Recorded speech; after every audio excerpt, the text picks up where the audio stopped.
Alright, in this tutorial I'm just going to walk you through how to use the get and set CSV functions inside the schedule editor. These buttons are located right here next to the entries header bar, and that's pretty much all you need to know about that. So the first thing you want to do is get a few entries in here so you can kind of see the format when you copy. So if you don't have any entries, you can just go ahead and click delete all and dial in a date and time here, and just click create new entry. I'm going to make a couple here. And so once we've got a couple, we can go in here and just set some sample values for whatever we have in our perform window. So I'm going to go ahead and set just some different numbers here. And by the way, these relate to your perform widgets. So right now I just have one widget in the perform canvas here, as you can see. And this widget has two attributes. It has the ID and the seconds, which is what we can set here per entry. So as you can see here, we have different values set for each one of these, and that's all we need to do for that. So we can go ahead and click Get CSV. This is going to copy a CSV formatted version of the data into our clipboard. And from here, we can just paste it wherever we want. When you paste this by default, it's going to look like this. And we can go ahead and paste this into something like Google Docs and maybe use it a little bit more easily.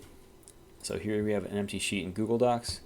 I'm just going to click on the first cell, and I'm going to Control V to paste, and then I'm going to click on this little button here that pops up and split text into columns. So once you've done that, we've got your data here. You can copy rows and just kind of create more data as you'd like. And I'm going to go ahead and paste that a couple more times, and we can go ahead and set this and kind of modify the data as we'd like. All right, and so the way this is formatted, you essentially have these columns here, which are necessary. The position doesn't matter. They can be in any order you want, but you need to have year, month, day, hour, minute, second, and also name. Forgot to include that one. These are all necessary columns. And then after that, you have these columns, which are identically named, and they're called param. You can have as many of these as you'd like. So if you have different things you're setting, you can go ahead and set those here and as many columns as you want.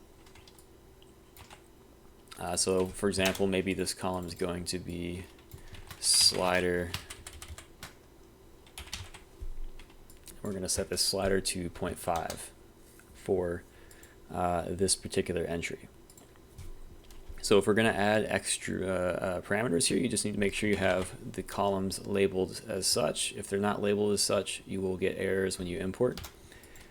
So for every column that you have parameter data in, just make another column header name for parameter. So, and you can do that as long as you need for as many parameters as you have. Okay, so once you've done that, you can just basically select the necessary columns here and rows, and just do a Control-C to copy this. And then you can paste this into Notepad. You're going to see that at Google Docs it comes out as a tab-separated format, which is not quite what we want. So we can go here, Control-F, and go to Replace, and do /T with a comma. And make sure you have extended mode on, and just do a replace all, and this will get you to comma separated mode for your data. But you can also do this a different way.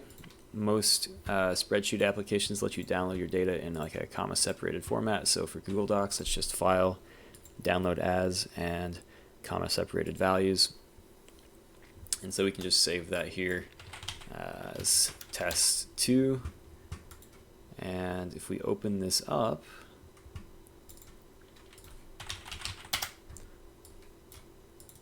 in Notepad, for example, you'll notice that it looks the exact same as the last way we did this. So here we have our comma separated data. So let's go ahead and Control A and select all of this to our clipboard. And then in here, all you have to do is click Set CSV, and it's going to override everything we have in the back end with our new data that we copied from our spreadsheet. And so you can go in here and you can modify this and further work with it, or you can just save your project, and now your schedule will be saved into your project, and this will execute automatically as these date entries come to the current time. So That's it for this tutorial. Thanks.